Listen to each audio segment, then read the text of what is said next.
Papeleiras, bancos e ata marquesiñas. A empresa NetCycle transforma os residuos plásticos recollidos nas playas ou noutros espazos nestes elementos de mobiliario urbano, que dende agora lucirán tamén en Rianxo.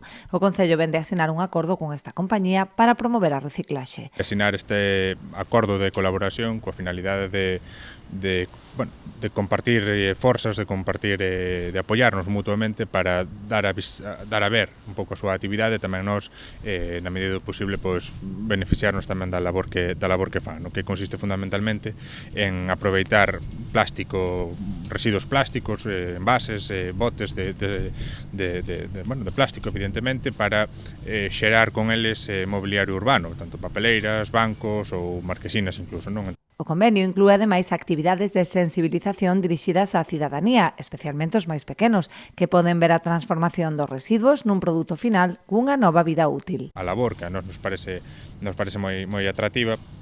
En moitos municipios apóiase con esa recollida de residuos nos centros escolares, en espazos públicos como parques, praias, etcétera, que dalle visibilidade á importancia de reciclar os residuos plásticos e ademais permite en moitos casos, sobre todo para os máis pequenos, ter unha trazabilidade dos residuos.